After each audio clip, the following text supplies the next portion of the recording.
Coucou à tous, j'espère que vous allez bien. On se retrouve pour une nouvelle guidance sentimentale. On va aller décortiquer, comme toujours, les énergies qui vont se présenter. Ça suit toujours un même fil énergétique hein, depuis le mois d'août dernier où j'ai commencé les guidances de façon un peu plus régulière. Donc on continue à creuser, à essayer de comprendre les mécanismes en place dans les situations qui peuvent être vécues par les uns et par les autres. Bon, ça reste du collectif, hein, donc vous prenez ce qui vous parle. Ça ne peut pas forcément vous parler du début à la fin pour tous de la même manière, hein, c'est normal. Mais vous pouvez chacun piocher les éléments de compréhension qui vont vous aider par rapport à votre vécu, vous donner peut-être un autre angle de vue sur les situations traversées amener du coup un apaisement, plus de sérénité et quelque chose d'un petit peu plus doux dans ces étapes qui sont pas forcément très évidentes à vivre, ça c'est clair. Euh, Aujourd'hui, on démarre sur cette notion je dirais, de remettre les choses à leur juste place par rapport à la perception du couple et par rapport aux projections qui sont faites en quelque sorte. Si vous voulez, par rapport à la rencontre marquante que vous avez pu faire, en tout cas le genre de lien dont on parle généralement dans ces guidances, euh, c'est comme si au moment où cette rencontre s'était faite, vous aviez eu en tête que cette fois devait être la bonne, qu'après tout ce que vous avez traversé, appris, compris, toutes ces choses-là, que là du coup forcément la prochaine rencontre, la prochaine histoire devait être votre grande histoire. Si vous voulez, on est sur des schémas où les personnes concernées ont depuis sans doute toujours aspiré à vivre un bel et grand amour, à cette espèce de sensation d'absolu, de vraie connexion avec l'autre, de fusion des cœurs, hein. Le fait de pouvoir vraiment être dans une osmose totale. On sait tous que c'est pas tout beau et tout rose parce qu'on est sur une vie d'humain, hein, donc forcément il y a des hauts et des bas, de la fatigue, des humeurs, plein de choses qui viennent impacter la façon dont on est, dont on se sent, mais il y a quand même cette notion je dirais, d'une forme de sacralisation du couple où la relation amoureuse est vraiment vue comme un essentiel, un indispensable aussi, et comme quelque chose euh, qui, sans être concrétisé, serait un élément, si vous voulez, qui donnerait l'impression de ne pas avoir réussi sa vie. Il y a quelque chose de cet ordre-là. L'impression que on peut avoir toutes les victoires du monde, on peut réussir professionnellement, financièrement, avoir du succès à plein de niveaux, mais que si cette vie amoureuse qui est si précieuse, si importante dans la perception des personnes concernées, si cette vie amoureuse ne prend pas la forme à un moment donné souhaitée, la forme espérée depuis si longtemps, c'est comme si on avait le sentiment d'être passé à côté de l'essentiel. Il y a vraiment cette notion-là. Et du coup, dans ce que je ressens par rapport aux situations qui ont pu être traversées avant cette rencontre marquante, il y a eu forcément beaucoup de déceptions, de la souffrance, de la colère, enfin tout un tas de choses. J'ai aussi la notion d'injustice qui revient souvent de toute façon. Après, vous verrez si ça vous parle ou pas, sinon vous laissez de côté. Mais cette sensation de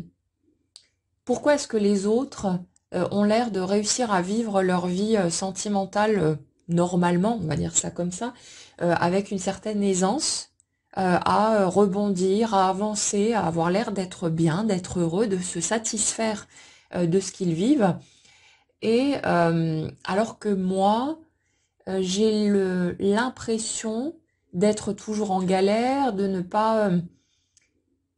pas pouvoir me contenter de ce que la majorité des gens vivent, traversent, en gros d'une espèce de demi-mesure, en tout cas dans ce qui est perçu depuis un point de vue extérieur. On est là-dessus. Donc, si vous voulez, sur le type de mécanisme dont on parle ici, le type de personnalité, on est souvent sur des hypersensibles, hein, de toute façon, pour le groupe là qui m'écoute. Il y a ce truc... je sais que ça peut être beaucoup plus puissant que ça. Comme s'il y avait une espèce de conscience plutôt subtile de ce à quoi on va dire, est censé ressembler l'amour. Il y a cette espèce de perception de mémoire, de comme une espèce de souvenir euh, de ce à quoi ça ressemble véritablement. Et c'est comme si, à travers les perceptions qui sont là, toutes ces choses qu'on capte, hein, même sans forcément pouvoir mettre de mots dessus, mais on a tous cette clairvoyance, et après, c'est juste que certains la travaillent, et du coup, on l'utilise comme un outil, on est capable, si vous voulez, de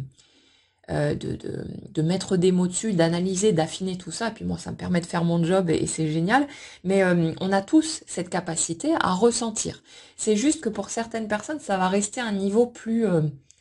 intuitif, on va dire plus instinctif en quelque sorte, où on sait les choses, mais on saurait peut-être pas l'identifier en allant poser des mots dessus. Mais c'est comme si dans les relations vécues ou bien déjà celles observées, hein, rien qu'au niveau du couple de vos parents, des personnes qui gravitaient autour de vous durant votre enfance, c'est comme si vous aviez perçu que dans ce qui était vécu de façon traditionnelle, on va dire, la plupart du temps en tout cas, euh, qu'il y a quelque chose qui sonnait faux là-dedans. C'est-à-dire que au lieu d'être dans une espèce de vraie connexion avec l'autre, qu'il y avait ces espèces de jeux de pouvoir, de chantage affectif, de tricherie aussi d'une certaine manière, pas intentionnelle bien sûr, hein, mais ce côté je te montre seulement ce que j'ai envie de te montrer, ce que je juge acceptable chez moi, avec toute la retenue qu'il peut y avoir autour, tous les interdits, toutes ces choses-là, où pendant très longtemps, hein, finalement, sur les générations du dessus, il y avait ce côté, alors je vais dire superficiel, mais c'est pas dans un sens péjoratif, c'est plus dans le sens, je m'évertue à ne montrer que ce qui est acceptable aux yeux de la société ou de la religion aussi, de toutes ces choses-là, et je m'efforce de camoufler tout ce que je pense pas digne d'amour, pas correct, pas voilà, toutes ces choses qu'on essaie de planquer dans un coin. Et si vous voulez, ce que j'observe assez souvent, c'est que pour toute cette génération d'hypersensibles ou de zèbres, les personnes en tout cas qui se reconnaissent dans ces mécanismes-là, euh, c'est comme si on avait une espèce de filtre à mensonges et où ce type de tricherie est carrément insupportable. En tout cas, c'est comme ça que je le vis et j'ai pu entendre ce même type de choses chez beaucoup d'autres personnes avec les mêmes mécanismes. Donc, vous me direz hein, dans les commentaires si ça vous parle aussi. Mais il y a ce truc de cette incapacité à composer avec les codes, on va dire, de l'ancienne société, dans le sens de personnes qui ne fonctionnent pas sur ces mécanismes-là et qui étaient dans justement ces jeux de pouvoir, d'apparence,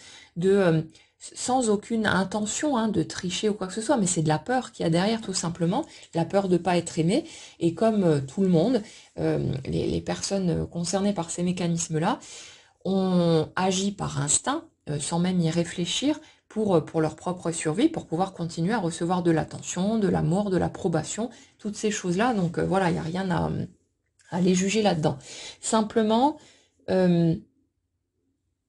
sur ces générations d'hypersensibles, il y a quelque chose de différent, si vous voulez, qui a commencé à se mettre en place. C'est pour ça aussi que pour beaucoup de personnes vivant ce type de fonctionnement, euh, il y a eu pas mal de clashs, de tensions, d'animosité, de tout un tas de choses par rapport aux familles, à l'entourage, hein, de façon plus générale, parce que c'est comme si on avait été plus ou moins perçu comme le mouton noir de la famille, alors que euh, de ce que je ressens au niveau énergétique, on est plus sur quelque part celui qui vient ouvrir la voie pour casser les anciens codes et pour permettre aussi aux générations d'avant de commencer à faire la paix avec tout ce qu'elles planquaient dans un coin, tout ce qui n'était pas accepté, tout ce qui était rejeté en bloc et qui était perçu comme mal, mauvais, négatif, ce genre de choses. Donc Certes, le rôle de ce mouton noir, entre guillemets, n'est pas évident, parce que quand on se sent en décalage total avec son entourage, avec ses proches, c'est assez difficile à encaisser. On a l'impression de ne pas être normal, d'être fou. Après, il y a tous les jugements qui arrivent derrière aussi. Tout ce qu'on interprète, en tout cas, qui n'est pas forcément intentionnel chez les personnes qui vont faire des réflexions, voilà, mais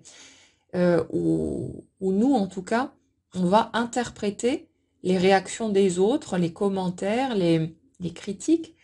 comme étant une preuve qu'on ne nous accepte pas, qu'on n'est pas comme il faut, qu'on ne convient pas, etc. Mais si vous voulez, dans ce type de personnalité, il y a aussi un grand esprit généralement de révolte, de rebelle, et ça fait que, quelle que soit la douleur qu'on a pu ressentir, de pas se sentir conforme, de pas se sentir accepté tel que l'on est, il y a cette incapacité totale à rentrer vraiment dans la tricherie, c'est-à-dire à, à se contenter de rentrer dans les cases des autres pour maintenir, si vous voulez, cette surface. Bien sûr, on est tous tombés dans le piège pendant un temps, hein, parce qu'on avait besoin, là aussi, de l'affection des autres, de l'attention, etc. C'est une question de survie énergétique, hein, c'est pas juste un truc mental, mais on a pu bien sûr tomber dans ce panneau, à essayer de se conformer, à essayer de cocher les petites cases des autres, à essayer de rentrer dans les clous. Sauf que c'est comme si ça avait provoqué une souffrance tellement grande qu'à un moment donné, forcément, ça pète, ça explose, et on n'est plus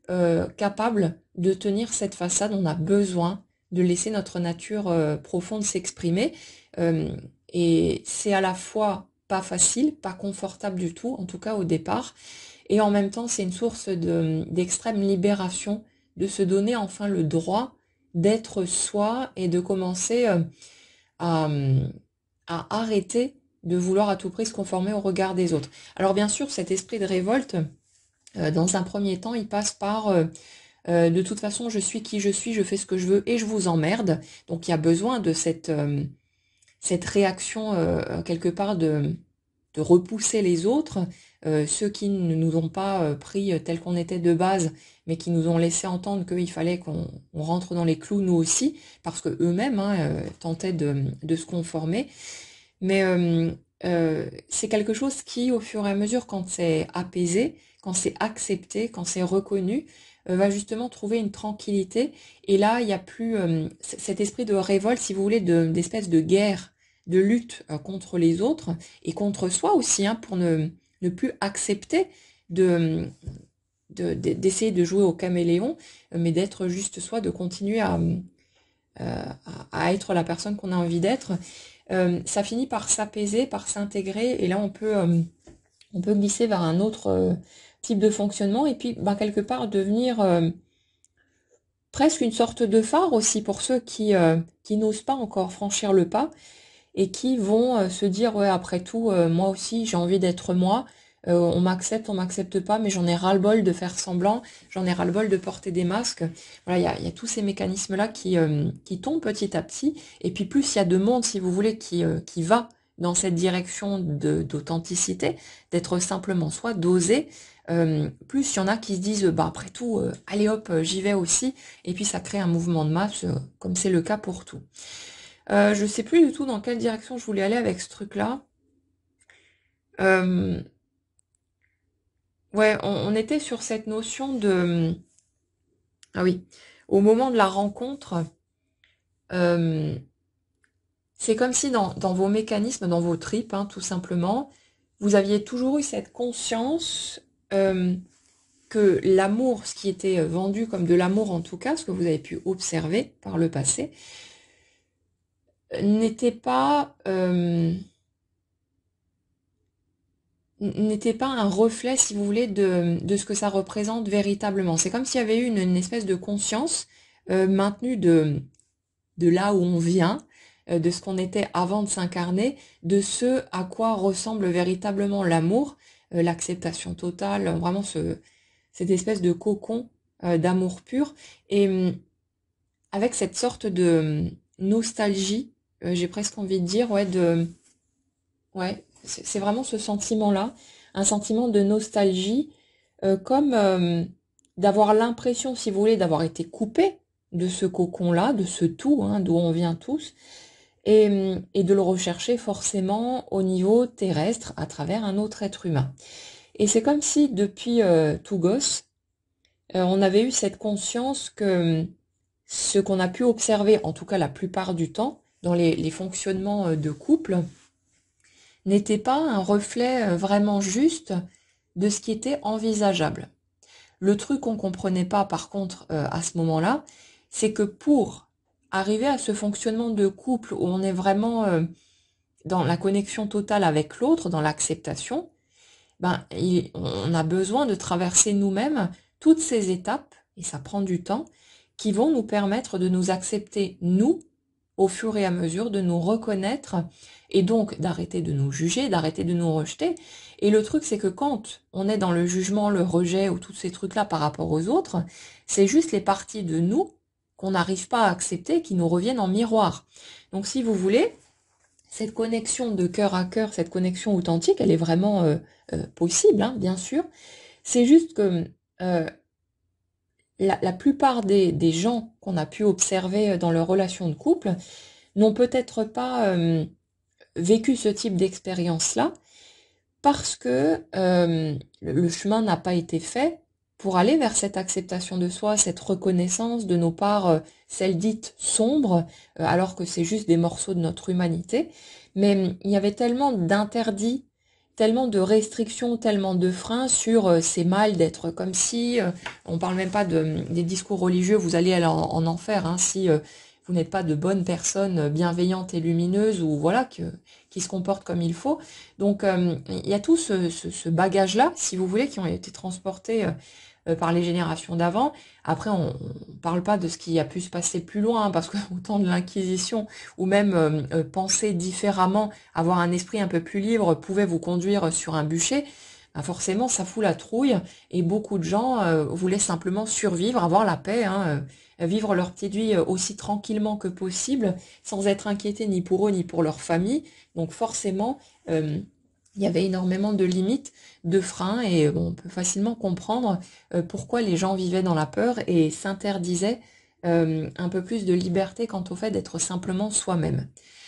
Mais heureusement, les choses ont évolué, et c'est vrai qu'au stade actuel, il y a vraiment cette liberté qui nous est donnée de pouvoir être nous, de pouvoir nous exprimer de toutes les façons possibles, voilà, quelles que soient nos caractéristiques, quelle que soit notre excentricité ou nos particularités, peu importe, c'est quelque part devenu normal d'être à part. Donc si vous voulez, c'est vraiment quelque chose de naturel aujourd'hui, en tout cas qu'il devient de plus en plus. C'est juste qu'on se sent peut-être parfois encore un peu inconfortable de sauter le pas et de d'oser créer sa propre voie, sa propre façon d'être, sans plus chercher un mode d'emploi extérieur. Donc on tâtonne un petit peu, c'est pas très confortable, mais au stade actuel, c'est le cas de la majorité des gens, de pouvoir vivre de plus en plus leur singularité en assumant tout ça et puis en étant vraiment dans quelque chose de cool. Mais c'est sûr qu'on n'a pas grandi avec ce modèle-là, donc on a besoin d'un peu de temps pour pouvoir intégrer ça. Ça se fait pas du jour au lendemain, c'est tout à fait logique, tout à fait légitime. Le truc, pour en revenir à la notion de couple, c'est que il y a cette conscience de base, depuis sans doute toujours, que quelque chose de magnifique est possible. Avec cette espèce de priorité absolue posée sur l'amour. L'amour, bien sûr, dans son ensemble aussi, hein, l'amour qu'on peut déverser sur les autres de manière générale, mais tout ce qui nous permet de ressentir cet élan de joie, de bonheur dans notre cœur, mais plus spécifiquement, forcément, le fait de pouvoir partager ça avec un autre humain, de vivre cette connexion particulière qu'on ne peut vivre que dans la relation de couple, qui a un statut à part. Donc, c'est comme si dans vos relations précédentes, il y avait eu pendant longtemps l'espoir, bien sûr, que tout ça puisse être enfin trouvé, Donc dans un premier temps, c'est ah ben c'est parce que je suis pas tombée sur la bonne personne, cherche encore. Il ou elle doit bien être là quelque part, donc je vais finir par tomber dessus, par le trouver. Sauf que on n'avait pas forcément conscience du fait que ce qu'on expérimente n'est pas le fait du hasard, du destin ou ce genre de choses, pas en tout cas comme on l'entend habituellement, mais c'est simplement le reflet de l'énergie qu'on porte. Donc quand on passe par cette voie-là, on comprend que ces premiers couples qu'on a pu expérimenter, ces déceptions, ces catastrophes, euh, était simplement le reflet de notre système à ce moment-là, de toutes les croyances qu'on portait à notre propre sujet, toutes celles qu'on a ramenées de l'enfance, nos interprétations de je suis pas acceptable tel que je suis trop sensible, je suis trop comme ceci, pas assez comme cela, toutes ces croyances hein, qu'on a transportées avec nous. Donc il était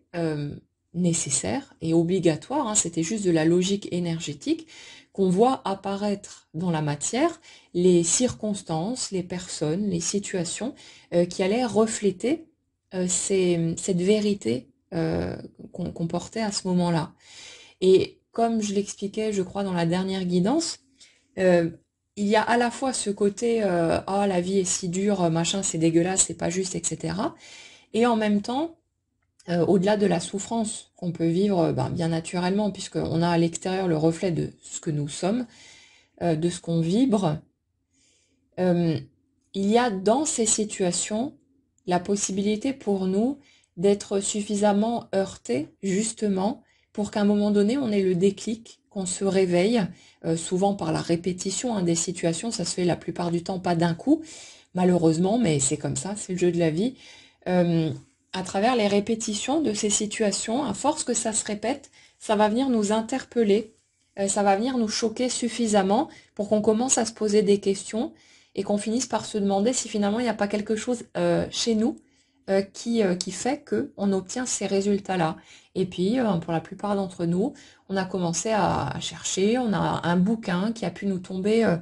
dans les mains un petit peu par hasard, et toutes ces choses-là qui se sont produites, qui nous ont conduites à ce chemin qu'on a fait, chacun à sa manière, pour pouvoir essayer de comprendre comment fonctionne la vie, surtout parce qu'on était très apeuré d'avancer sans mode d'emploi, sans savoir comment ça marche, et on est arrivé là où on est aujourd'hui. Et le truc, c'est que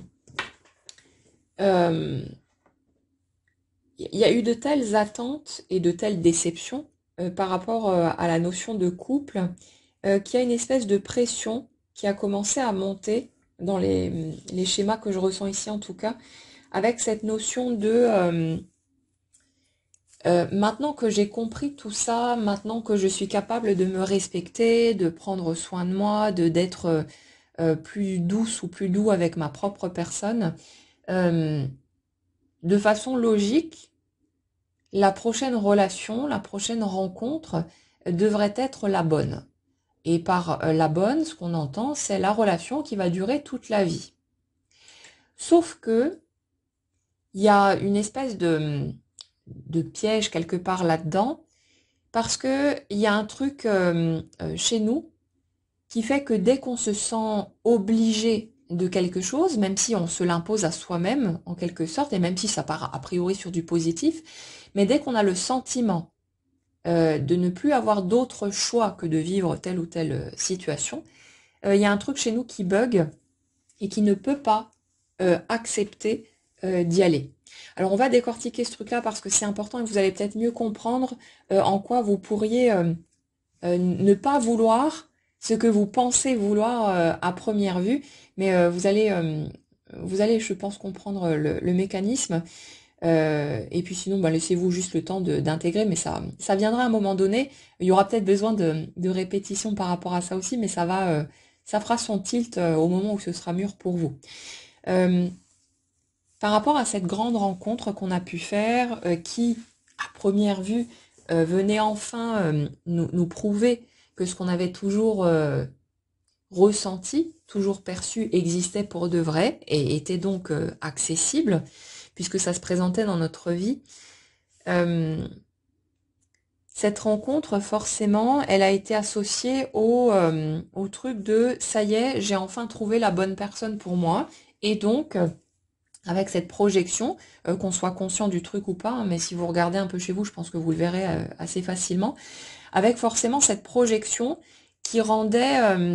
inévitable le fait que si cette relation démarre et s'installe, ce sera pour toute la vie et bah, il n'y aura plus d'autres possibilités. Comme si on n'avait même pas envisagé que à un moment donné, nous-mêmes peut-être, hein, on puisse ne plus vouloir de cette relation. Si vous voulez, c'est comme s'il y avait eu tellement de douleur aussi, de déception à ne pas vivre ce qui avait été espéré depuis toujours, que quand cette personne s'est présentée sur notre route, on a, on a eu un tel un regain d'énergie, d'espoir, de toutes ces choses-là, que pas forcément, comment est-ce qu'on aurait pu imaginer que peut-être un jour ça pourrait s'arrêter si ça démarrait, que ça se construisait comme on le souhaitait. Donc le problème là-dedans, et ce qui a besoin quelque part d'être remis à sa place, c'est que on ne peut pas savoir euh, avant comment ça pourrait être et ce qu'on pourrait ressentir. Tout ce qu'on peut savoir, c'est ce qu'on perçoit depuis le moment présent, en fonction de ce qu'on ressent là tout de suite, et au fur et à mesure des situations qu'on traverse. Mais il est totalement impossible pour nous de pouvoir anticiper et d'avoir la moindre certitude, même sur ce que nous, on va pouvoir ressentir pour l'autre ou dans cette situation à plus longue échéance et en fonction de ce qui pourrait être vécu. Mais on veut tellement que ça fonctionne, on veut tellement que ce soit enfin la grande histoire, la belle histoire qui va durer toute la vie, euh, qu'on pose un grand coussin là-dessus et on essaye de se convaincre que non, non, non, mais je suis sûre que, euh, et ça peut-être parce que ça fait aussi peut-être des années que vous avez cette personne dans le cœur, qu'il s'est passé tout un tas de choses difficiles et que malgré tout, cette personne reste toujours dans votre cœur et avec cette envie de partager ce qui n'a pas été vécu. Mais le truc, c'est que vous voyez tout ça parce que vous avez expérimenté la chose. Mais le fait est que même si malgré les épreuves traversées, malgré tout ce qui s'est passé ou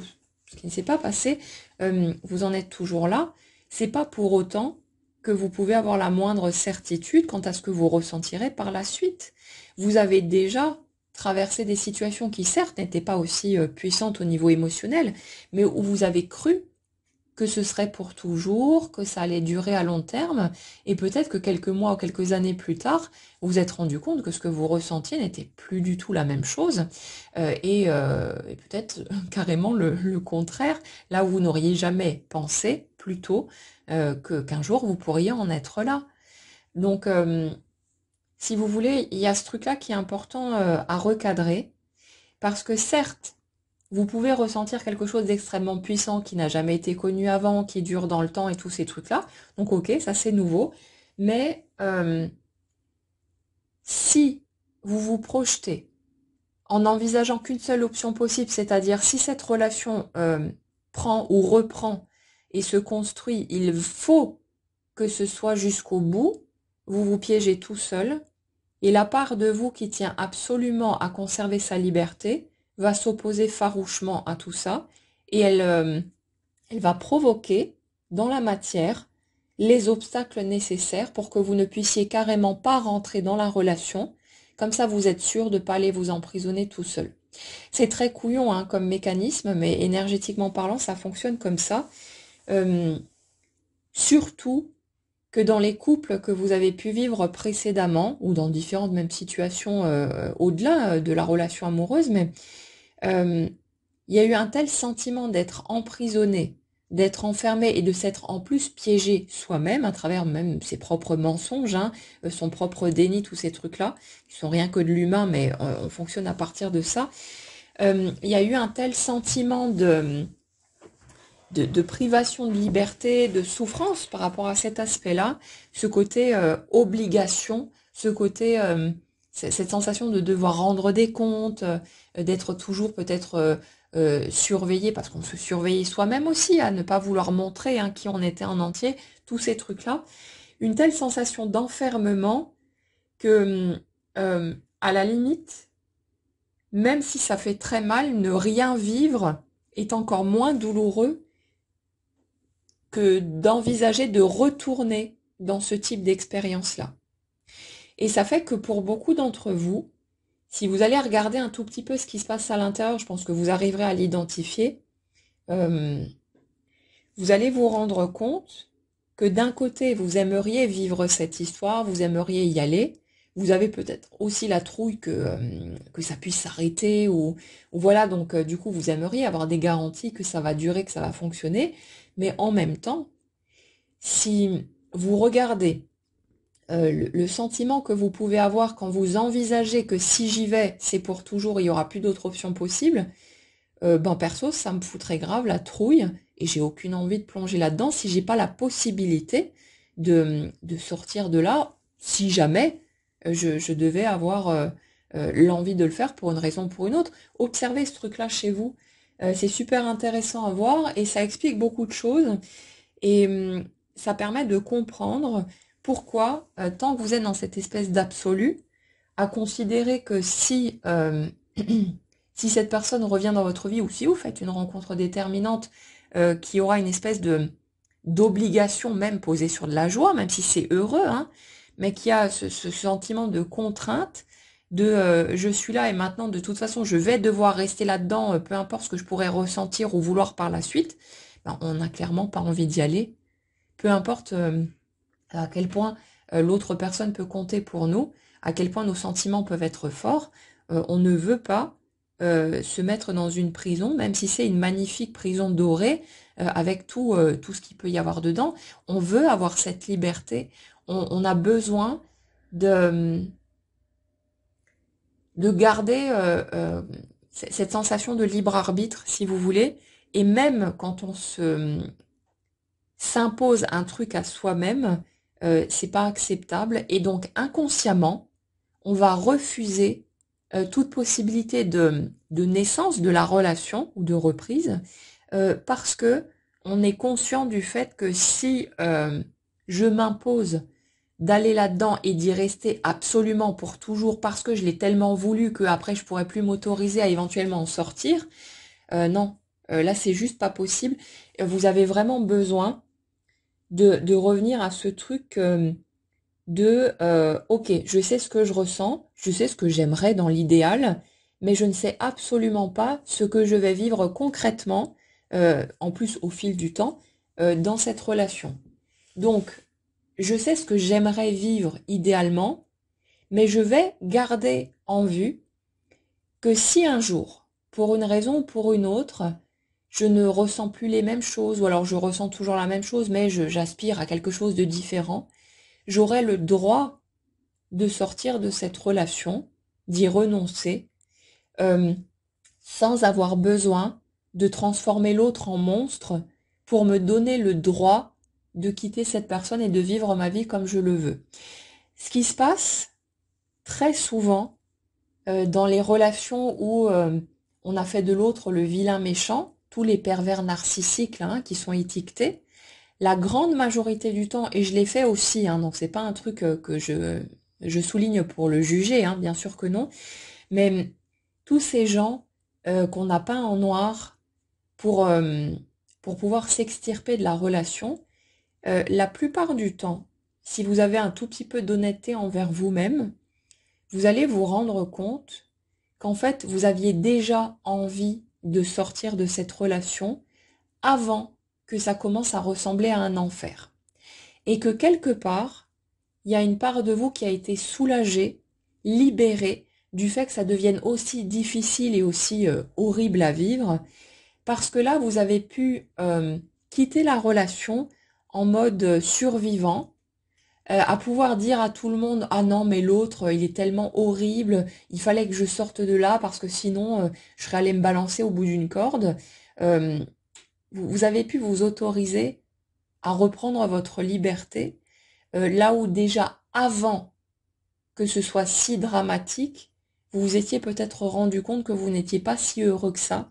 que l'autre ne correspondait peut-être pas à ce que vous aviez souhaité, ou que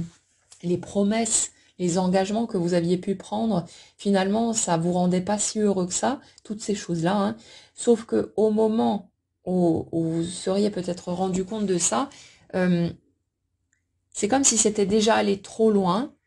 et que du coup, vous n'auriez pas eu la possibilité de faire demi-tour sans être pointé du doigt par tout le monde, accusé de je sais pas quoi, jugé dans tous les sens, et passer vous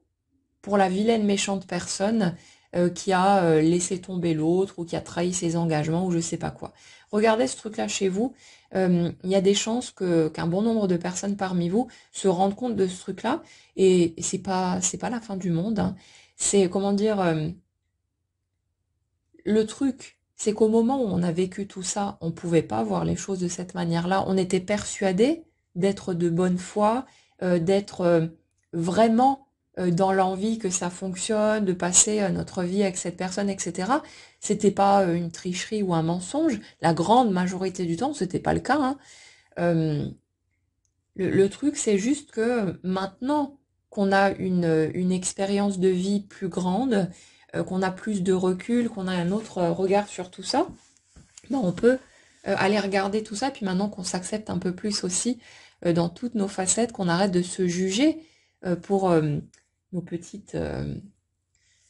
voilà, ce qu'on peut appeler des défauts, ou des vilaines manies, ou toutes ces choses-là qu'on a jugées pendant très longtemps.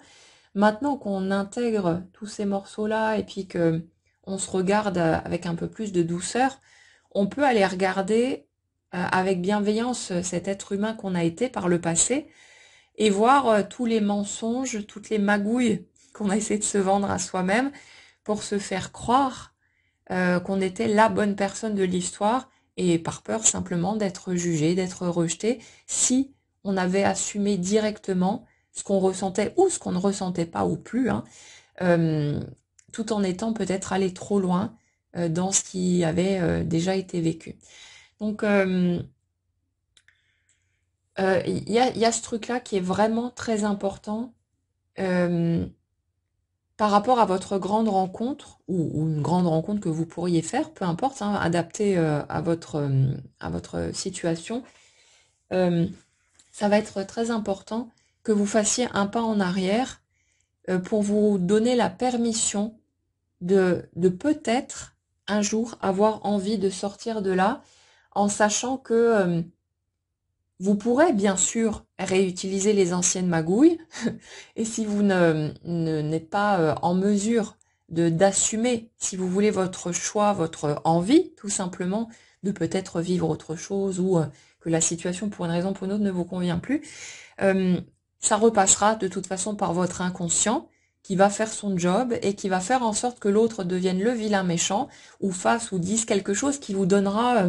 l'opportunité de faire de l'autre la vilaine personne pour pouvoir vous éloigner tranquille et puis après vous vous débrouillerez avec votre conscience. Mais voilà, ça c'est entre vous et vous. Mais le truc que je ressens, c'est que pour la majorité d'entre vous, ce type de fonctionnement, c'est plus OK. Et ça fait aussi que on est conscient du fait que si un jour on devait avoir envie, pour une raison ou pour une autre, de sortir de cette relation,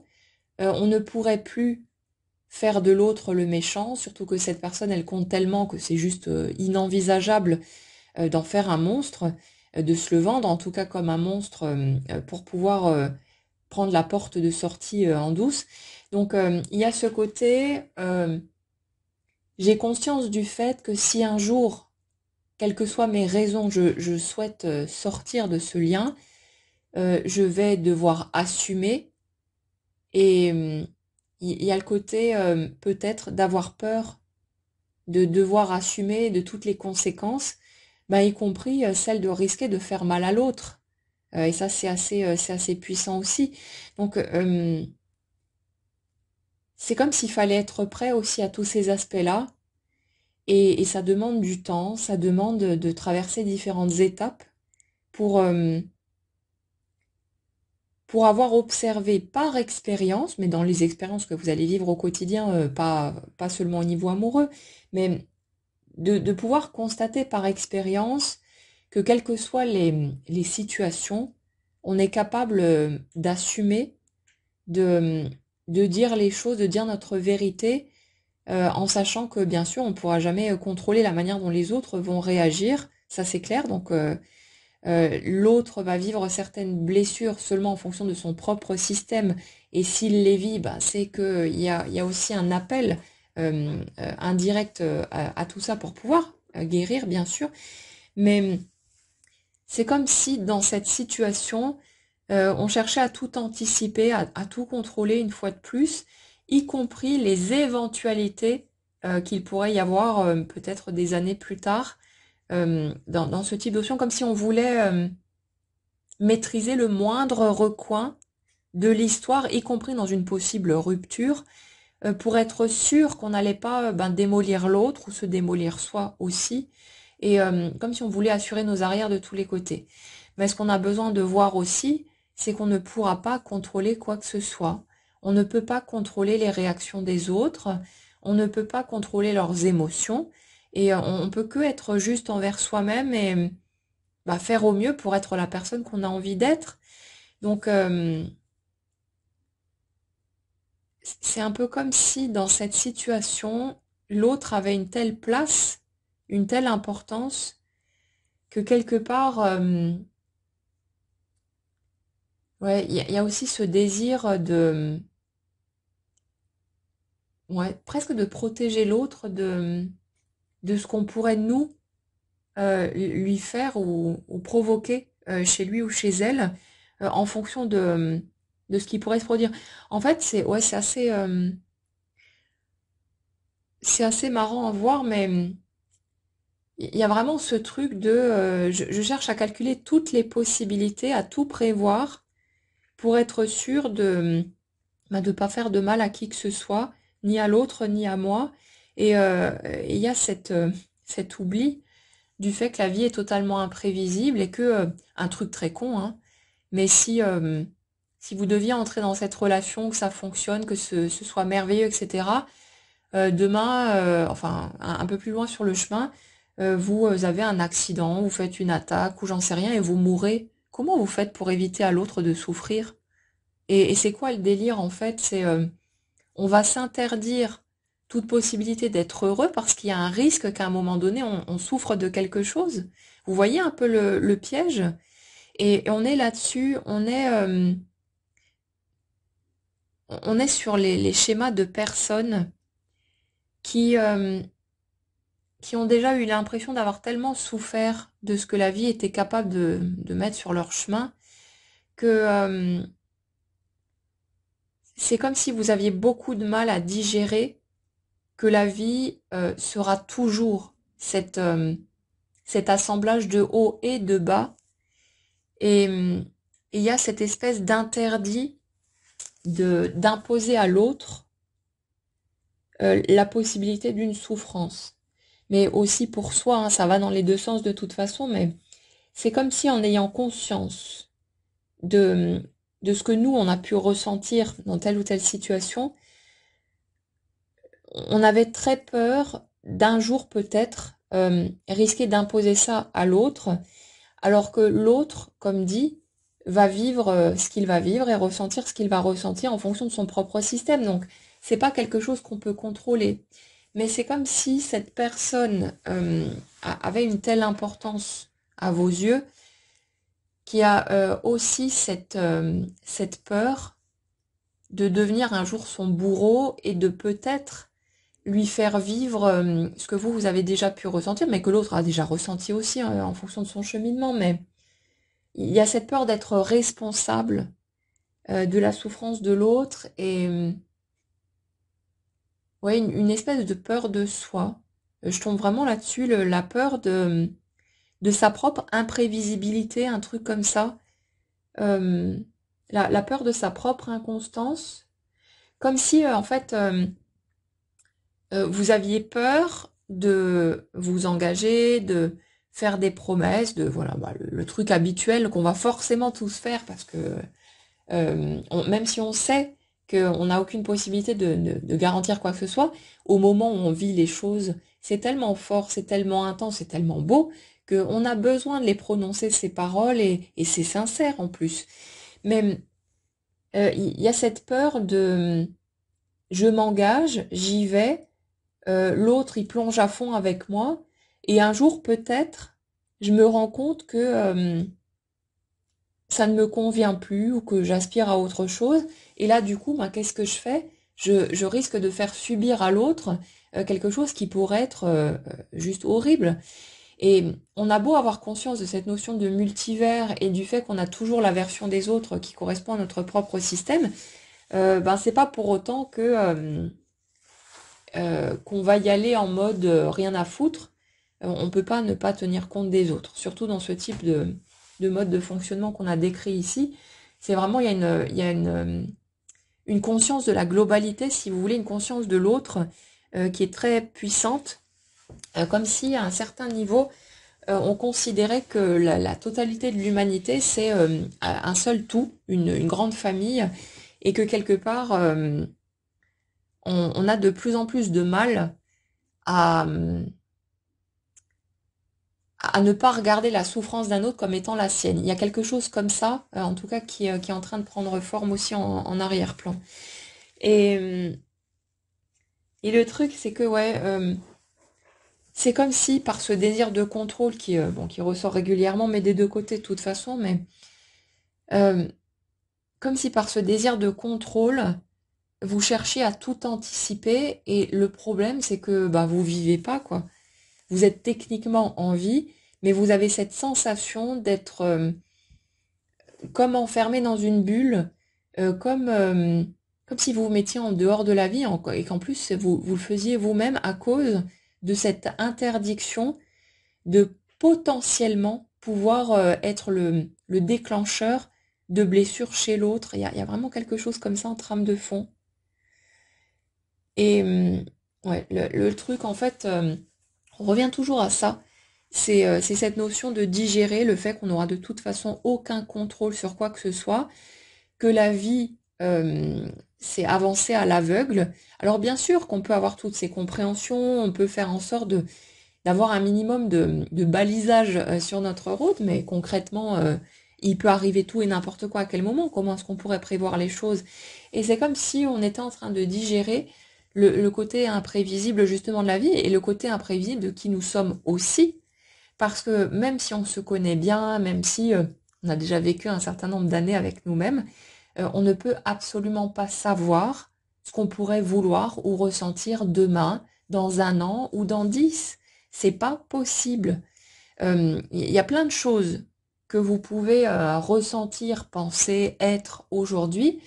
Si il y a 1 ou 10 ans en arrière, on vous avait dit qu'à tel moment de votre vie, vous seriez comme ci ou comme ça, vous ne l'auriez pas cru, parce que c'était totalement inconcevable pour vous à ce moment-là, que vous ne pouviez pas prévoir de quelle manière les choses allaient évoluer. Et c'est totalement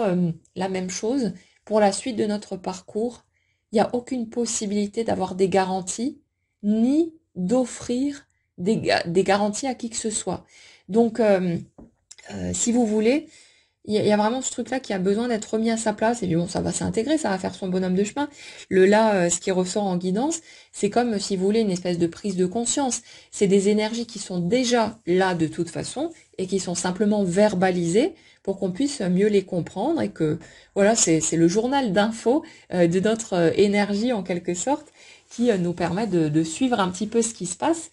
pour qu'on ait l'esprit un peu plus tranquille et qu'on comprenne le pourquoi du comment. Mais voilà, c'est des choses qui sont déjà en train de bouger et qui se font de toute façon. Mais il y a vraiment cette notion d'avoir besoin d'intégrer, et c'est ce qui est en train de se faire, le côté totalement imprévisible de la vie dans son ensemble et de nous dans cette expérience-là aussi. Ce côté d'accepter qu'on ne pourra pas non plus garantir quoi que ce soit à l'autre. Tout ce qu'on peut garantir quelque part, c'est ce qu'on ressent dans l'instant. On sait ce qu'on ressent. C'est clair, c'est net, c'est précis. Mais comment est-ce qu'on pourrait promettre à l'autre euh, que ça durera pour toujours, que ceci, que cela? On a notre expérience. On sait que ça dure déjà peut-être depuis des mois ou des années, ça ok. Euh, mais le truc, c'est que pour la suite, c'est pas parce qu'on a cette expérience, ce vécu-là, que la suite va forcément se calquer dessus. Après, je vous dirais, je mettrais une petite nuance là-dedans tout de même, c'est que l'amour, quand il est sincère, ne s'en va pas. Par contre, ce qui pourrait s'en aller, en fait, c'est le désir de continuer auprès de l'autre. C'est surtout ce truc-là. C'est que euh, quand vous vivez une relation, que vous êtes persuadé d'aimer l'autre, mais que une fois que les choses commencent à se gâter, vous vous dites ah non, moi j'ai plus d'amour pour cette personne, etc. C'est que l'amour n'a jamais été présent. Parfois, on passe par ces phases-là euh, parce qu'on est en colère, parce qu'on est blessé, et du coup, notre blessure, notre ressentiment masque l'affection, l'amour qu'on a pour l'autre. Et quand vient le moment où on aura digéré tout ça, on se rend compte qu'on a une forme d'amour pour l'autre, mais c'est pas pour autant qu'on a envie d'être aux côtés de cette personne et de continuer notre route avec. Donc, si vous voulez, il y a vraiment une nuance à mettre là-dedans qui est importante, mais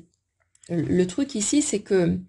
vous pouvez avoir cette conscience que cette personne, parce que voilà, elle représente quelque chose de particulier pour vous, que vous aurez toujours un profond sentiment d'amour pour cette personne, quoi qu'il arrive.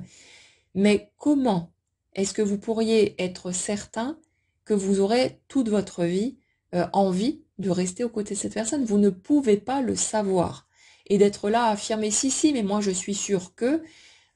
généralement, ce sont des personnes qui essaient de se convaincre elles-mêmes du truc parce que elles ont encore en tête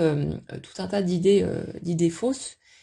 qui disent que il faut se positionner de telle ou telle manière, sinon les choses n'arriveront pas, et que si vous n'êtes pas sûr de vouloir à 100%, l'univers ne vous délivrera pas votre petit cadeau, ces conneries-là. Donc non, non, c'est pas, vous inquiétez pas de ça. Euh, vous avez le droit à vos incertitudes, à votre imprévisibilité, à tous ces trucs-là. C'est pas ça qui fait que ça vient ou pas. Vous n'êtes pas censé être sûr à 100% sous peine de jamais vivre un truc parce que vous ne seriez pas sûr à 100%. Dans ce cas, on vit plus rien et plus personne ne vit plus quoi que ce soit. On ne peut pas être sûr de quoi que ce soit. On peut euh, se dire qu'il y a des chances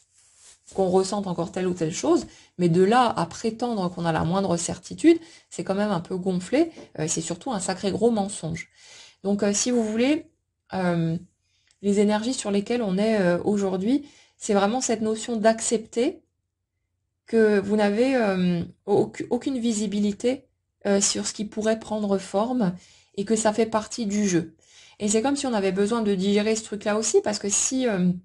comment dire, si vous n'envisagez qu'une seule option possible, c'est-à-dire ça doit à tout prix être la relation qui va durer toute la vie, le fait d'envisager qu'une seule possibilité, c'est comme en envisager aucune, c'est refuser finalement le mouvement de la vie. Vous ne pouvez pas figer les choses. Alors je veux dire ça bloque, mais c'est pas une démarche mentale hein, de toute façon. Mais ça revient finalement à ne pas accepter le mouvement. Si vous voulez à tout prix que ce soit comme ça et pas autrement, ben ça revient ne rien vouloir du tout. Et c'est normal du coup que ça puisse pas bouger. Après, comme je vous l'explique souvent, ces périodes pendant lesquelles quelque part ça coince pour une raison ou pour une autre, ce sont pas des périodes de temps perdu. C'est pas un truc où vous allez vous dire ah ben zut, si j'avais su, j'aurais accepté autre chose plus vite, comme ça aurait fait bouger les choses. Non, non. Pendant ce temps où vous étiez peut-être coincé sur cette notion-là, donc à rester dans une situation concrète figée, il y a d'autres choses qui se produisaient en arrière-plan, il y a d'autres éléments qui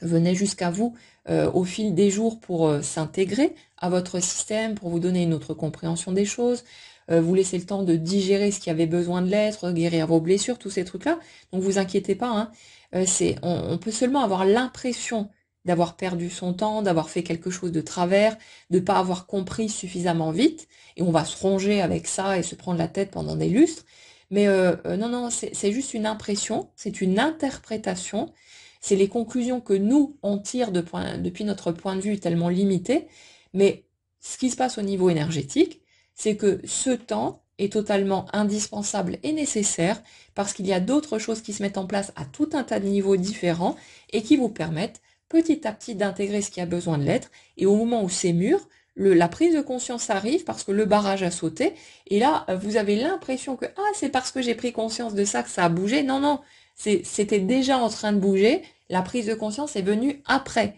On prend conscience. C'est quelque chose qui existe déjà et on en prend conscience. C'est tout. C'est pas un truc de déblocage qui, sans prise de conscience, en gros, votre vie ne bouge pas. Sinon, les gens qui s'intéressent pas à tous ces trucs-là, ils seraient bien dans la merde. Mais heureusement, la vie est plus intelligente que ça. Donc, ouais, ce qui est en train de monter à la surface, ce qui est en train de se mettre au clair, c'est vraiment cette notion de cette histoire, si elle démarre ou si elle reprend, pourrait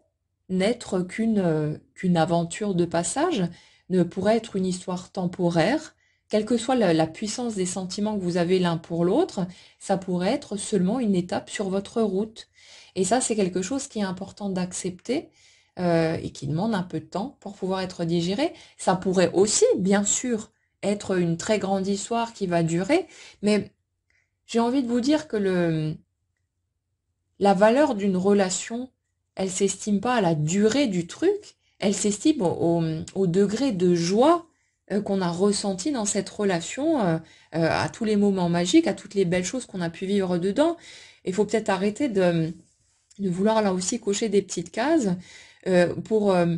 considérer qu'une relation qui durait quelques mois ou seulement quelques années aurait moins d'importance qu'une relation de 50 ans. Euh, on a un peu trop ce truc en tête de des gens qui ont réussi leur relation de couple parce qu'ils ont réussi à tenir 50 ans ou plus ensemble. Mais si c'est passé toutes ces années pour se taper sur la gueule, pour se pourrir la vie en permanence et être malheureux à deux, mais quel intérêt il y a à vivre ça? Dans ce cas, autant prendre ce qu'il y a à prendre, vivre voilà les étapes. Après, bien sûr, ça ne veut pas dire qu'on doit tout jeter dès qu'il y a le moindre problème, bien sûr que non. Mais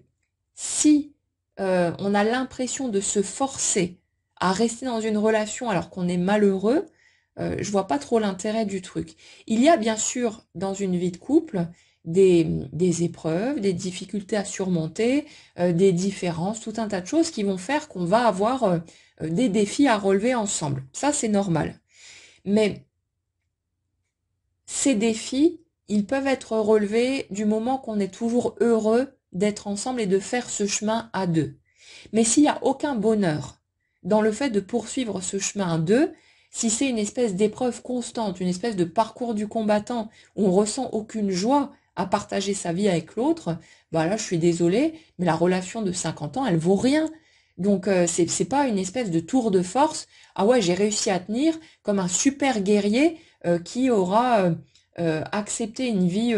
limite sacrificielle pour pouvoir faire le kéké derrière et dire ouais, moi j'ai réussi ma vie de couple parce que j'ai passé tant et tant d'années avec. Non, si vous avez passé tant et tant d'années dans un truc totalement pourri, tant pis pour vous. Mais vous voyez, la différence en fait, euh, c'est de remettre à sa place que c'est pas la longévité de la relation qui lui donne sa valeur et son importance. Et quoi que vous ayez vécu, c'est ce que vous avez pu ressentir qui fait que ça compte ou pas. Et c'est pas le temps que vous avez passé avec l'autre. Donc euh, ça a son importance si ça en a pour vous et pas parce qu'il y a tel ou tel critère qui sont cochés sur une petite liste. Et ça va être important si vous voulez dans votre projection vers le couple de peut-être mettre un peu de souplesse de ce côté-là pour vous dire la possibilité de construire quelque chose dans le temps ne pourra être découverte éventuellement qu'au fur et à mesure de votre avancée dans le couple. C'est-à-dire que vous n'aurez pas de possibilité d'être sûr d'aboutir à tel ou tel résultat, parce que sinon, c'est que vous êtes attaché quelque part au résultat concret et que en gros la personne qui vous accompagne est interchangeable du moment qu'elle tient la route, qu'elle tient le marathon avec vous, ça pourrait être n'importe qui d'autre, mais c'est pas ça le truc. C'est de voir d'instant en instant, euh, est-ce que je me sens bien aux côtés de cette personne? Est-ce que j'ai toujours envie d'être là? Que ça reste un choix. Pour moi, c'est ça, l'amour dans une relation de couple. C'est que si vous voulez, la présence de l'autre et notre présence auprès de l'autre, que ce soit un choix continu. Alors, ça ne veut pas dire qu'on va se prendre la tête en permanence et se poser la question toutes les 2 secondes, bien sûr que non, hein, mais que ce soit régulièrement remis en question et qu'on puisse se dire, est-ce que je suis là parce que je me sens obligée d'eux, parce que j'ai fait des promesses, parce que j'ai peur de blesser, parce que ceci, parce que cela, ou est-ce que je suis là parce que c'est le seul endroit où j'ai envie d'être? Et dans ma perception des choses, en tout cas, ce que je vois comme une réussite en matière de couple, c'est plutôt ce truc-là. C'est plutôt de continuer à avoir envie d'être auprès de l'autre. Et si un jour, ma foi, pour une raison ou pour une autre, on se rend compte qu'on se sent plus à sa place à cet endroit-là,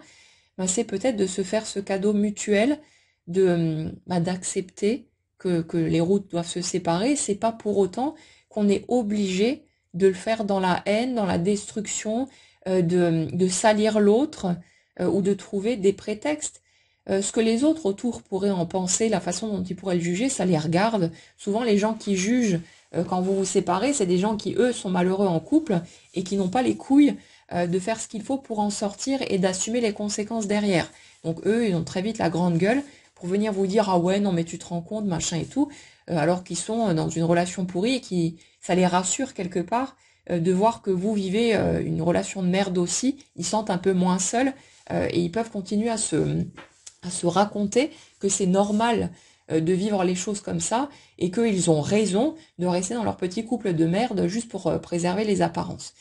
Mais en dehors de ça, les gens, ça ne les regarde pas. Ce que vous vivez, c'est entre vous et la personne qui est en face de vous. Et c'est au couple, aux deux, de voir où il veut aller et puis de faire les choses avec bien sûr autant de douceur que possible, hein. On peut essayer de pas en rajouter des couches pour blesser l'autre, mais le truc c'est qu'on contrôlera pas ce que l'autre pourrait ressentir et vous pourrez pas vous assurer vous de d'être capable, si vous voulez, de vous maintenir sur une position pour essayer de préserver l'autre d'une éventuelle souffrance. C'est pas possible. Donc, si vous voulez, le jeu de la relation, le jeu du couple, euh,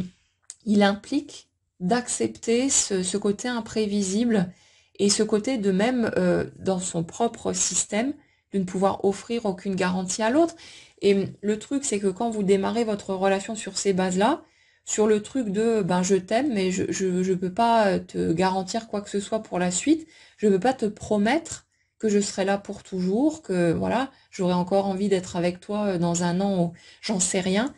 Euh, Ça part au moins sur de la sincérité et ça peut être une belle base pour commencer quelque chose, parce qu'au moins on se raconte pas des conneries, au moins on se vend pas du rêve pour après se reprocher, oui mais tu m'as dit que, mais on sait tous, on est tous passés par là. Et peut-être aussi que le fait d'avoir déjà vécu des relations de couple avant, d'avoir déjà expérimenté ces trucs-là, on le sait. Donc après, voilà, on peut vivre les choses différemment. Mais ce qui est important ici, c'est que tout ça soit remis à sa juste place parce que l'importance donnée à cette relation fait qu'il y a ce côté d'absolu, de nécessité que ce soit pour toujours. Et ça, c'est comme une prison. C'est quelque chose qui ne peut pas être accepté par soi-même, hein, je parle. On ne peut pas, nous, être confortable avec l'idée de si j'y vais, ce sera pour toujours et j'en ressortirai plus jamais. Même si voilà, on ressent ce qu'on ressent et qu'on se projette de façon positive. Non, non, c'est juste pas acceptable et ça fait qu'inconsciemment, on refuse le moindre démarrage. Comme ça, bah, si ça prend pas, bah, on peut pas prendre le risque de se retrouver en prison et une prison qu'on s'imposerait soi-même en plus. Donc voilà, c'est vraiment le truc aujourd'hui, cette notion de peut-être se rendre compte aussi des interdictions des choses qu'on a posées soi-même, ce besoin de faire le point avec soi-même, de sortir aussi de la culpabilité de tous ces trucs-là, parce que voilà, ça sert déjà à rien, de toute façon. C'est juste, on se sent coupable parce que le fait de se sentir mal quand on estime avoir fait de la peine à quelqu'un ou n'importe quoi d'autre, un truc de travers, c'est comme si on monnayait notre conscience, il y a un truc un peu comme ça. C'est si je me sens très très mal parce que j'ai fait telle ou telle chose et que ça a blessé quelqu'un, ça va compenser et dans ce cas je suis excusée. Il y a un truc un peu comme ça derrière, c'est très couillon mais c'est ça qui se passe en trame de fond et ça sert à rien, cette culpabilité, c'est juste ouais, on essaye de se racheter parce qu'on aurait l'impression d'être de mauvaises personnes si face à l'éventuelle blessure qu'on a pu engendrer chez l'autre, on ressentait que dalle. On se verrait peut-être comme un monstre, comme je sais pas, une personne sans cœur ou je sais pas quoi. Alors que quand on se sent coupable, bah en fait on se vend l'idée qu'on est une bonne personne parce qu'on a mal d'avoir fait mal à quelqu'un. Vous voyez le truc un peu, les magouilles qu'on peut faire pour essayer de se mettre au clair avec soi-même, mais c'est pas gagné. Ouais, on est un peu sur ce truc-là. euh, une certaine difficulté à penser uniquement à son propre bonheur. Il y a quelque chose comme ça. En fait, si vous voulez, pour pouvoir vivre cette expérience du couple, c'est comme si on avait besoin d'accepter euh, bah, qu'on peut que penser à soi et faire ce qui est juste pour soi. On ne peut pas inclure quelque part l'autre dans l'équation, dans le sens où si on se met à réfléchir sur les possibles conséquences pour l'autre, ben dans ce cas, on vit plus rien. On s'interdit tout parce que ce qui se passe pour l'autre est totalement incontrôlable, comme ce qui se passe pour soi-même. Et du coup, quand on veut à tout prix s'assurer de ce qui va se produire à l'extérieur, ben, on fiche tout. On n'autorise plus le moindre mouvement, même si c'est inconscient, parce que du coup, si on refuse les éventuelles possibilités qui pourraient être jugées comme négatives, ben on refuse la moindre possibilité qu'il se passe quoi que ce soit. Et c'est tout à fait normal, du coup, de se retrouver dans des situations figées et que rien ne bouge. C'est juste de la logique pure et simple. Mais vous inquiétez pas, hein. Comme dit, ces étapes-là où on peut se dire oui, mais alors ça veut dire que, et puis partir dans tous les sens à essayer de reprogrammer son inconscient et de faire je sais pas quoi pour essayer de forcer le passage. Non, non, on a juste l'impression en surface que c'est bloqué, que c'est verrouillé, que quelque chose va de travers, qu'on pense pas de la bonne manière ou je sais pas quelle connerie. Mais non, c'est juste que c'est un temps nécessaire, un temps d'intégration, un temps de guérison, de compréhension de plein de choses. Et une fois que tout ça c'est prêt, ça se déverrouille tout seul et ça se fait en dehors de toute possibilité de contrôle. C'est juste de l'information pour que vous sachiez ce qui est en train de bouger chez vous, ce qui est en train de prendre forme petit à petit, et quelque part que vous soyez rassuré sur le fait que tout va bien, que les choses bougent, même si vous ne le voyez pas encore depuis votre angle de vue. Mais c'est juste, on va se reconnecter à sa vérité intérieure parce que ça fait du bien. Parce que le fait de se raconter des mensonges, même si c'est sans volonté de le faire, mais le fait de croire qu'on veut y aller, qu'on est prêt, machin et tout, et de rien voir venir, on se sent piégé, on se sent mal, on a l'impression d'être puni, et je sais pas quoi d'autre. Mais quand on voit clairement, ah tiens, c'est moi en fait qui veux pas y aller parce qu'il y a ce truc-là et ce truc-là, et ça me fait peur, et ça me paraît plus lourd que de ne pas vivre les choses, en tout cas pour le moment, bah là, on comprend pourquoi est-ce qu'on vit pas les choses, et ça apporte un sacré soulagement. On peut trouver ça très con et se dire merde, fais chier quand même parce que j'ai l'impression de me piéger tout seul,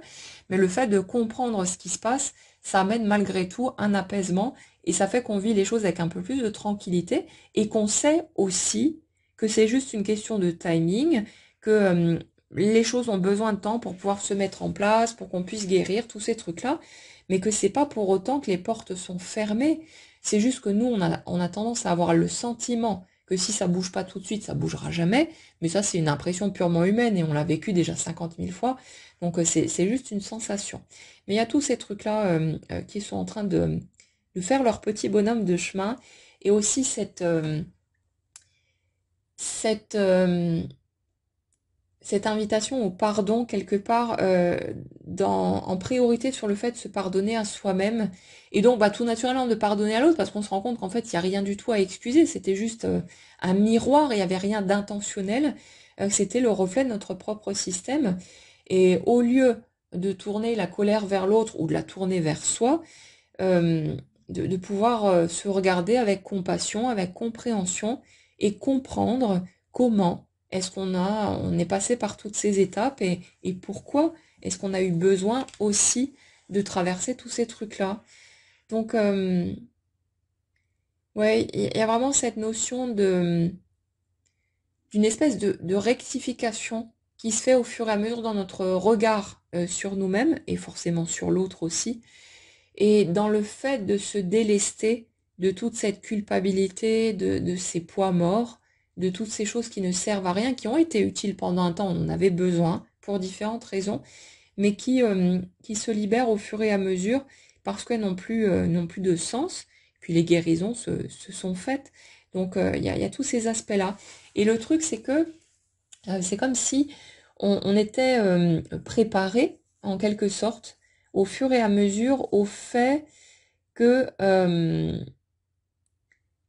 le couple puisse être vécu en mode découverte. C'est-à-dire, au lieu de se raconter toutes les histoires qu'on a pu se raconter avant avec ces sentiments d'obligation, de c'est comme ça et pas autrement, si j'y vais, ce sera pour toute la vie, machin et tout, d'y aller en mode exploration. C'est-à-dire, je sais ce que je ressens là tout de suite maintenant, je sais ce que je veux, mais je découvre au fur et à mesure avec l'autre où on va. Et on verra si nos chemins restent unis ou si à un moment donné, il y a une bifurcation et que chacun repartira dans une direction différente. Il y a vraiment ce truc-là, cette notion de devoir digérer ça et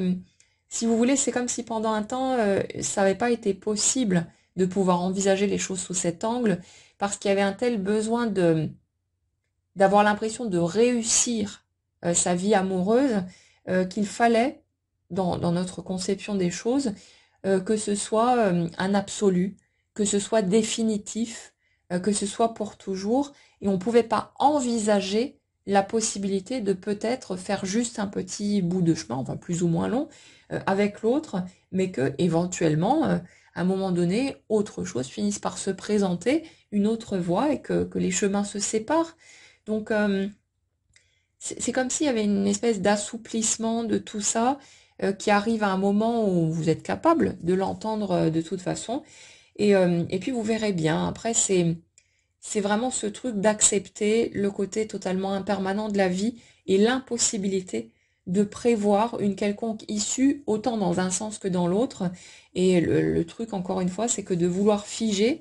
une seule version, de vouloir provoquer une seule version, ça fige le tout et ça fait qu'il ne se produit plus rien. Et donc c'est tout à fait normal en fait que ça bouge pas. C'est juste parce que votre positionnement fait qu'il y a un refus, pour le moment en tout cas, d'aller dans la relation tant que c'est considéré comme une nécessité d'y aller et d'y rester pour de bon. Vous avez vraiment juste besoin de vous redonner cette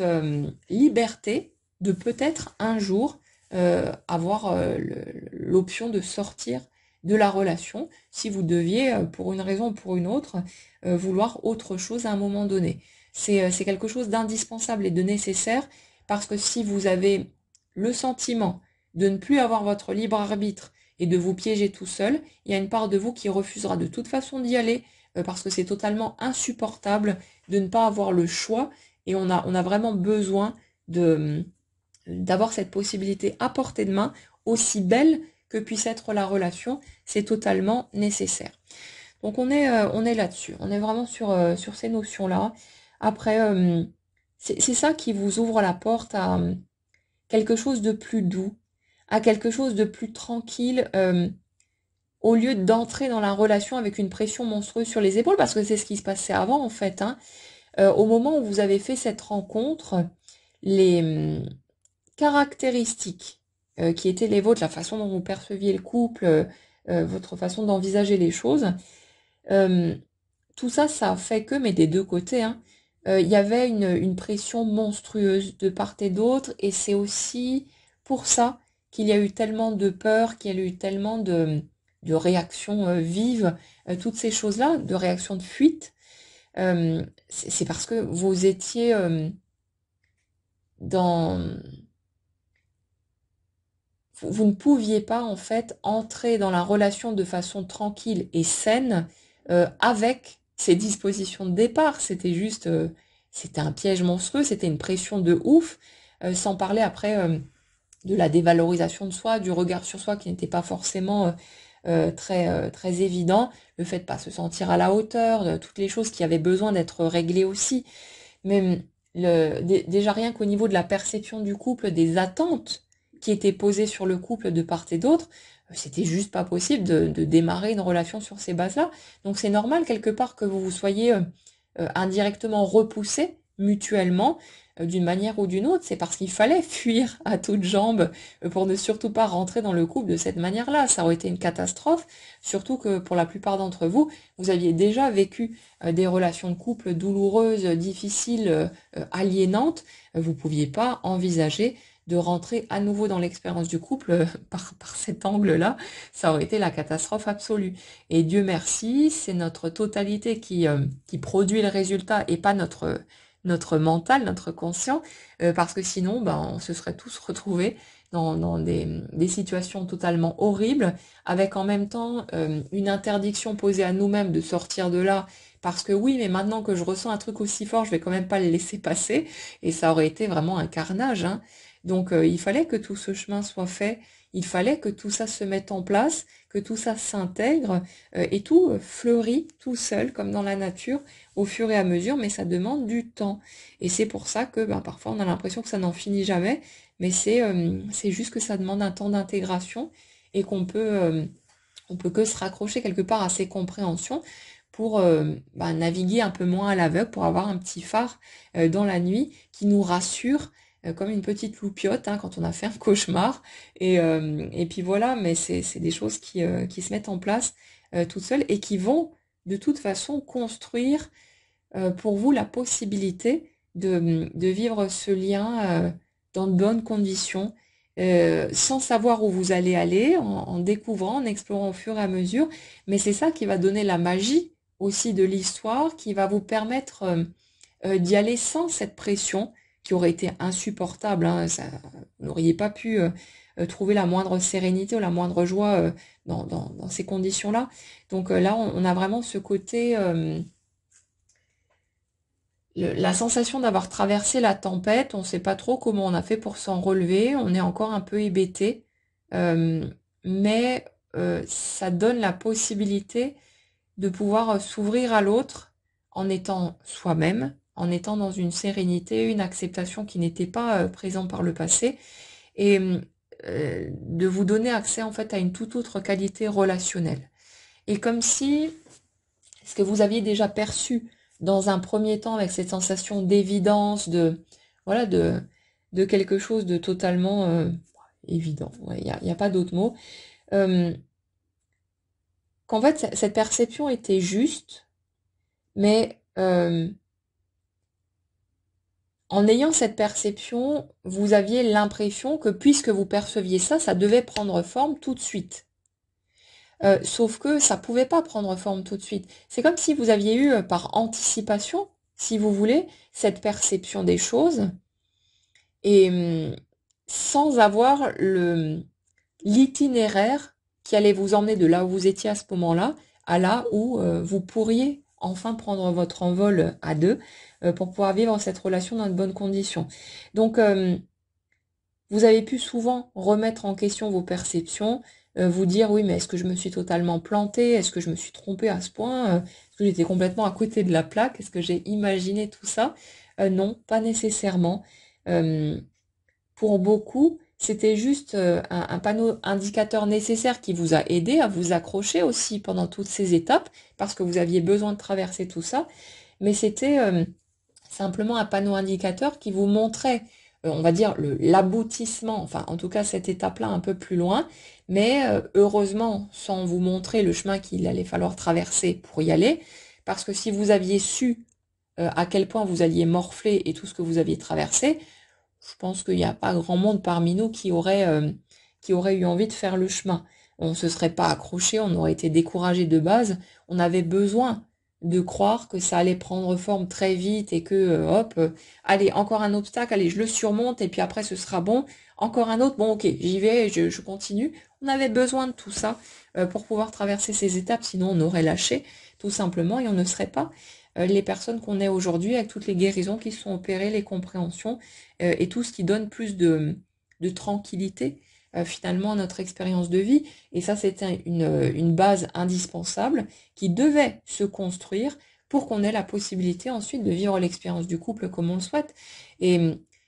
le truc qu'on nous dit ici, c'est que ça prendra pas forcément la tournure qu'on avait imaginée, mais cette tournure-là sera beaucoup plus belle quelque part, parce qu'on pourra jongler avec ce côté imprévisible, ce côté